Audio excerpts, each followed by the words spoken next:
My name is Diana. I am a compulsive eater. I weigh and measure 3 meals from the gray sheet. I commit those meals to my sponsor. And like you all, I don't eat in between my meals no matter what. And I'm only able to do this because of my higher power and because of you.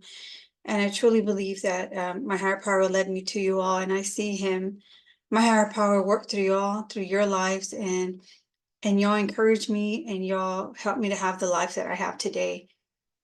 Prior to coming to Gray Sheet, I was just very sad, very depressed. I had just like a lot of sadness. Now today I still have some sadness that comes with life, living life on life's terms, going through things in life, a lot of good things, a lot of tough things. Now, growing up, food wasn't an issue when I was a little girl. Not that I can see looking back as I reflect on it. I don't see like in pictures that it was an issue, but I did isolate a lot. I lost my father at a very early age. I do believe I had depression and untreated. And so at the age of 12, I started, using substances and drinking alcohol and experimenting with other children, other kids my age, in junior high. And that got progressively worse very fast in my life. And so I was using that in order to deal with my emotions, in order to cope with life, with losses in my life, with things regarding my childhood. And so that then I found recovery. Oh my God.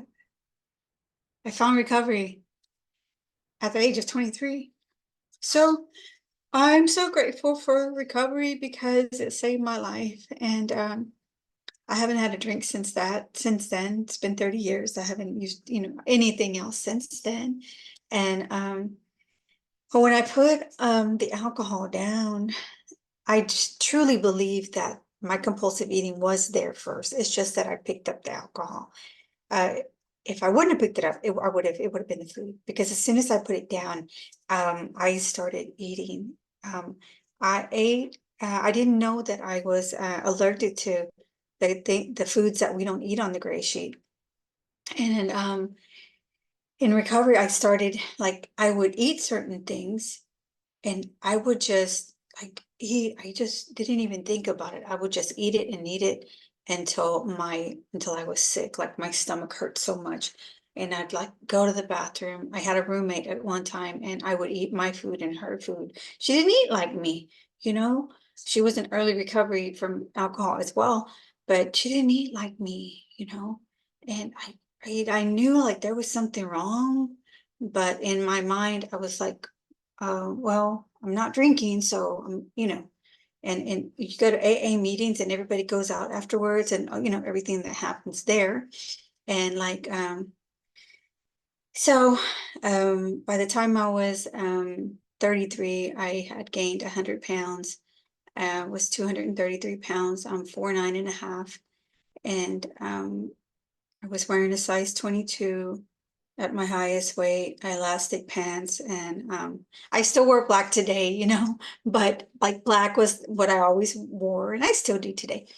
Um, I always say, like, I remember like going to the gym. There was a point in my life, and like when I was about 23, 24, in that first year, that I started to recognize I could, because I gained 40 pounds in 4 months. So that was 10 pounds a month.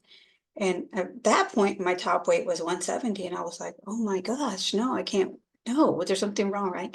So one way that I tried to control was that I only ate half of breakfast, half of lunch for about, I want to say probably about 8 to 9 months. I only ate half of breakfast, half of lunch, and no dinner. And exercise like to Jane Fonda step aerobics, like any moment that I got. Like, and I would like even dream that video, VHS. So maybe it was like about 6 months. It couldn't have been 9. So about 6 months that I did that. So I was in a program at that time, and I came home, and life happened. What life? So I heard that message about living life on life's terms, and I didn't know how to do it. And and then I had the food in me, I had the carbs, I had the sugar, and I just couldn't stop eating it once I put it in my body. I remember like also like in my family, all the women have high blood pressure, diabetes, cholesterol, like my aunt, my grandma, and my mother's in Gray Sheet, and she just celebrated 9 years in Gray Sheet. And I'm so grateful for Gray Sheet because I know that this program has saved my mother's life. My mother's 77 years old, and if it wasn't for Gray Sheet, I just, everything's normal, like all her numbers are normal. So Gray Sheet has allowed, that to be broken, like in my family, and for us to, my grandma didn't know about it. I wish she would have known. But growing up, we ate the foods that we ate, especially like in my culture, we eat certain foods, and during the holidays, we make this certain food, and all of it's carbs and all of it's, but, and then food is part of like the culture and how people show that they love and care, and you're all surrounded by it. And so that was kind of like what I grew up with. Today I can go to family functions and it doesn't bother me because I know it's not my food. Me and my mother, we were at my mom's this past on Sunday, and she had her food, I had my food, and everybody else ate what they ate, but everybody knows what we do. So it's okay. It's all good. It's all good. And it's not an issue.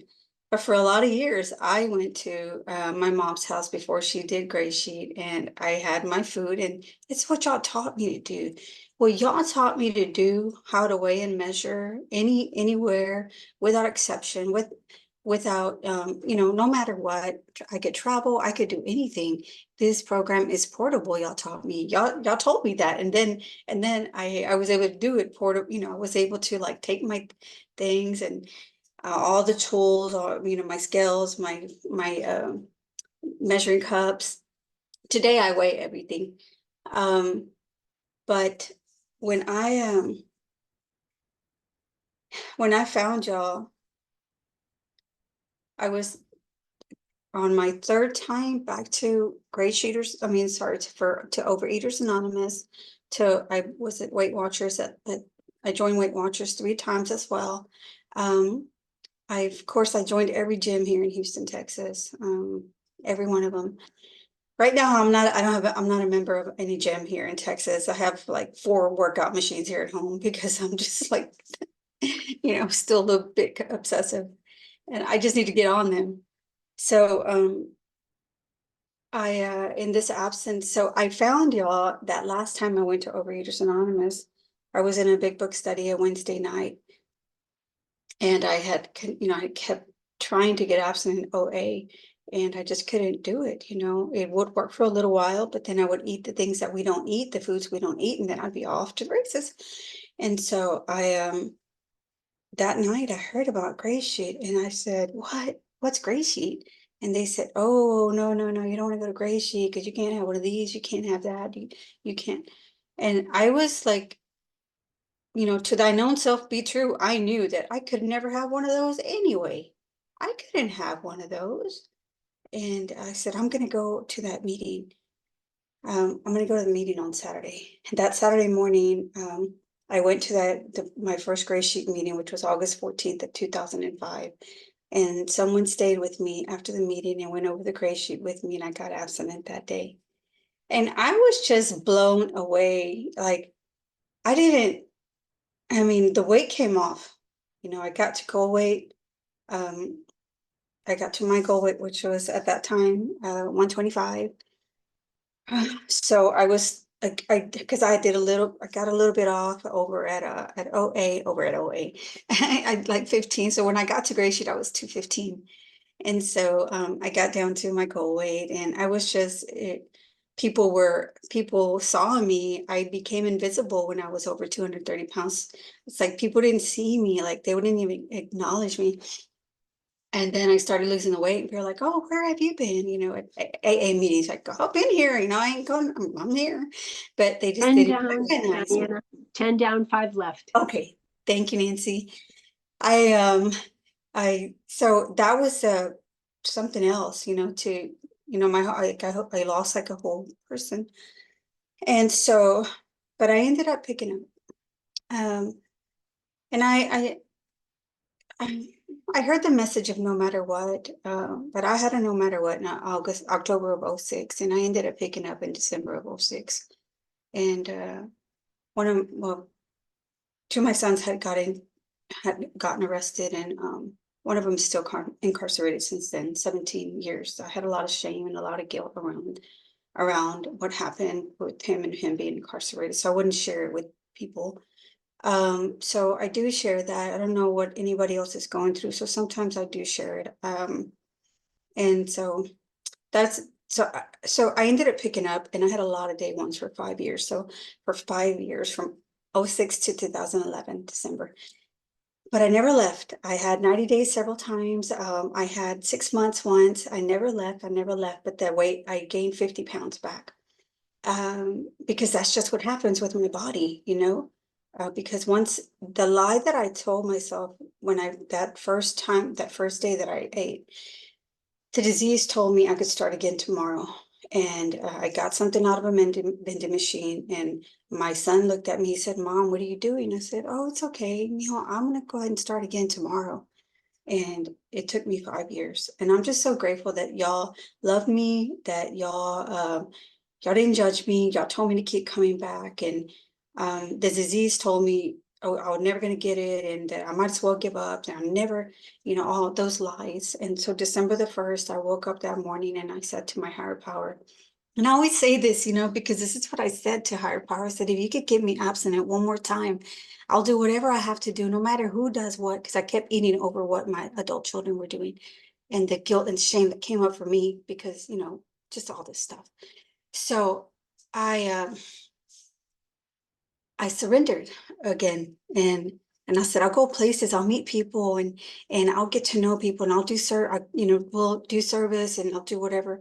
I will enlarge my circle and let people get to know me, because I was ashamed. I wouldn't share, like really, really share. And so I've been abstinent since then, and a lot of things have happened. My adult children have, made certain decisions. Two of them are in recovery. One of them still struggling. Um, and my daughter, she's not one of us, but right now she's not talking to me. And it's really heartbreaking for me, really, really heartbreaking for me. Um, and I have to give it to God. I have to give it to God. And so I keep turning it over to God, and it's going to be okay. Y'all have really just walked me through so much in life, and I have gotten to meet so many GreySheeters. I got to meet a GreySheeter who's here, and two who are here that I got to see in New York, and I see y'all every morning on the Grey Sheet. I'm sorry, on different Zoom meetings, and I even have Nancy's card that I got in New York, And so I love when I get to see y'all in person, because I have these visuals of the people, like the other GreySheeters that I've seen there. I remember what they were wearing. Oh, she had such a pretty blouse on, just the visual, they had yellow on or blue on, and how we have that gray sheet glow.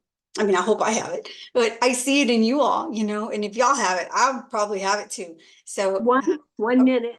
thank you. Thank you. So today I want to say that